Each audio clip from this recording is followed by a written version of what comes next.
കർണാടകയിലെ മുസ്ലിം സംവരണത്തെ ചൊല്ലി പാർലമെന്റിൽ ബഹളം. മുസ്ലിങ്ങൾക്ക് സംവരണം നൽകാൻ ഭരണഘടന തന്നെ തിരുത്തണമെന്നതാണ് കോൺഗ്രസ് നിലപാടെന്ന് ബി.ജെ.പി. മതസംവരണം നൽകുന്നതിലൂടെ അംബേദ്കറുടെ നിലപാടുകളെയാണ് കോൺഗ്രസ് വെല്ലുവിളിക്കുന്നതെന്ന് കേന്ദ്രമന്ത്രി ജെ.പി. നദ്ദ വിമർശിച്ചു.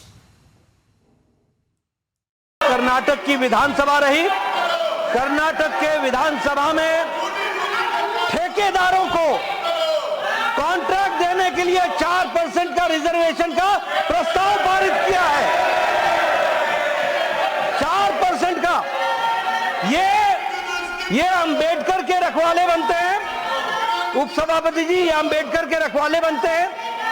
सरदार पटेल ने और अंबेडकर ने कहा कि reservation on the basis of religion will not take place. धर्म के आधार पर रिजर्वेशन नहीं होगा। इन्होंने तेलंगाना की विधानसभा में पहले तो इन्होंने एससी का, एसटी का और ओबीसी का हक मार करके रिजर्वेशन मुस्लिम्स को, माइनॉरिटीज को देने का काम किया है। और इन्होंने बैकडोर एंट्री क्या की है? बैकडोर एंट्री ये की है कि माइनॉरिटीज को, मुस्लिम्स को स्पेसिफिकली ओबीसी में बैकडोर से एंट्री देने का भी काम, कुछ प्रयास इन्होंने किया। इतिहास इस बात का गवाह है। और अभी भी मेरे वक्तव्य के बाद डी.के. शिव कुमार ने फिर से कहा है कि संविधान कांग्रेस ने दिया है, संविधान को बदलने का काम भी कांग्रेस करेगी. ഗൗതം അനന്തനാരായണൻ ചേരുന്നു. ഗൗതം, കർണാടകയിലെ മുസ്ലിം സംവരണത്തെ ചൊല്ലി ബി.ജെ.പി. അതിശക്തമായ രൂക്ഷ വിമർശനമാണ് കോൺഗ്രസിനെതിരെ പാർലമെന്റിൽ ഉന്നയിച്ചിരിക്കുന്നത്. ഇതിൽ പാർലമെന്റിൽ ബഹളവും ഉണ്ടായിരിക്കുന്നു. മറ്റു വിവരങ്ങൾ.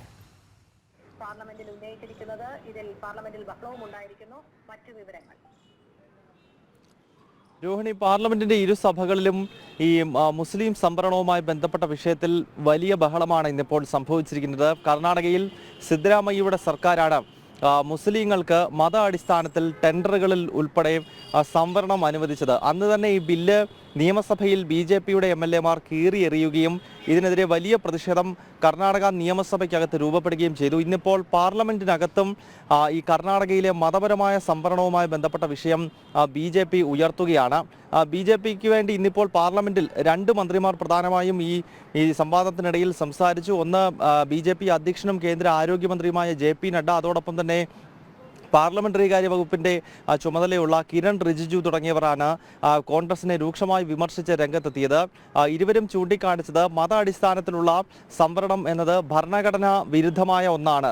സർദാർ വല്ലഭഭായ് പട്ടേലിനെ പോലെയും ബി.ആർ. അംബേദ്കറെ പോലെയൊക്കെയുള്ള ദേശീയ പുരുഷന്മാർ പല ഘട്ടങ്ങളിലും മത അടിസ്ഥാനത്തിലുള്ള സംവരണത്തെ അതിശക്തമായി എതിർത്തിട്ടുണ്ട്. പ്രത്യേകിച്ച് നമ്മുടെ ഭരണഘടനയെ രൂപപ്പെടുത്തിയ അതിന്റെ ശില്പിയായിട്ടുള്ള ബി.ആർ. അംബേദ്കർ പലതവണ മതത്തിന്റെ അടിസ്ഥാനത്തിലുള്ള സംവരണം തെറ്റാണെന്ന് വിശദീകരിച്ചിട്ടുണ്ട് എന്ന ചരിത്രം ഓർമ്മപ്പെടുത്തിക്കൊണ്ടുള്ള വലിയ പ്രതിരോധമാണ്, അല്ലെങ്കിൽ വലിയ തോതിലുള്ള പരാമർശങ്ങൾ, ആരോപണങ്ങളാണ് കോൺഗ്രസിനെതിരെ ഉയർത്തിയത്. അതിനാൽ ബി.ആർ. അംബേദ്കറുടെയും സർദാർ വല്ലഭഭായ് പട്ടേലിന്റെയും ഒക്കെ ആശയങ്ങളെ വലിച്ചു കീറി മാറ്റിവെച്ചുകൊണ്ട് അവർ ഉയർത്തിപ്പിടിച്ചിട്ടുള്ള ആശയങ്ങൾ, അതിനെ വെല്ലുവിളിക്കുന്ന രീതിയിലുള്ള പ്രവർത്തനമാണ് ഇപ്പോൾ കോൺഗ്രസിന്റെ ഭാഗത്ത് നിന്ന് ഉണ്ടാകുന്നത് എന്ന വിമർശനമാണ് ജെ.പി. നഡ്ഡയും അതോടൊപ്പം തന്നെ കിരൺ റിജിജു ഉൾപ്പെടെയുള്ളവർ നടത്തിയത്. എന്തായാലും കോൺഗ്രസിനെ സംബന്ധിച്ച് ഇത് ദേശീയ തലത്തിൽ തന്നെ പ്രതിരോധിക്കാൻ കഴിയാത്തൊരു വിഷയമായി മാറുന്നു. കാരണം ഭരണഘടന അനുശാസിക്കുന്നത് സാമൂഹികമായും വിദ്യാഭ്യാസപരമായും പിന്നോക്കം നിൽക്കുന്ന SC/ST വിഭാഗങ്ങൾക്കും അതോടൊപ്പം തന്നെ OBC വിഭാഗങ്ങൾക്കുമാണ്. അതായത് സാമൂഹികമായ പിന്നോക്കാവസ്ഥയുടെയും വിദ്യാഭ്യാസപരമായ പിന്നോക്കാവസ്ഥയുടെയും അടിസ്ഥാനത്തിലാണ് നമ്മുടെ രാജ്യത്ത് സംവരണം നൽകുന്നത്. മതത്തിന്റെ അടിസ്ഥാനത്തിൽ, വിശ്വാസത്തിന്റെ അടിസ്ഥാനത്തിലുള്ള സംവരണത്തെപ്പറ്റി ഭരണഘടനയിൽ പറയുന്നില്ലെന്ന് മാത്രമല്ല, രാജ്യത്തെ പല കോടതികൾ, പരമോന്നത നീതിപീഠമായ സുപ്രീം കോടതി മുതൽ വിവിധ കോടതികൾ മതത്തിന്റെ പേരിൽ, വിശ്വാസത്തിന്റെ പേരിൽ സംവരണം നൽകരുത് എന്ന് പലതവണ ആവർത്തിച്ച് പറഞ്ഞിട്ടും ഭരണഘടനാ വിരുദ്ധമായ ഒരു ബില്ല് കർണാടകയിൽ പാസ്സാക്കി എന്നതാണ് ബി.ജെ.പി. ഉയർത്തിപ്പിടിക്കുന്നത്. എന്തായാലും കർണാടകയ്ക്ക് പുറത്ത് ദേശീയ തലത്തിൽ തന്നെ മതത്തിന്റെ പേരിൽ സംവരണം നൽകുന്ന കോൺഗ്രസിന്റെ ഈ നയത്തെ തുറന്നു കാട്ടിക്കൊണ്ടുള്ള വലിയ പ്രതിഷേധമാണ് ഇന്നിപ്പോൾ പാർലമെന്റിനകത്ത് ബി.ജെ.പി. എം.പിമാർ നടത്തിയത്. രോഹിണി. ശരി, ഗൗതം അനന്തനാരായണനാണ് വിവരങ്ങൾ.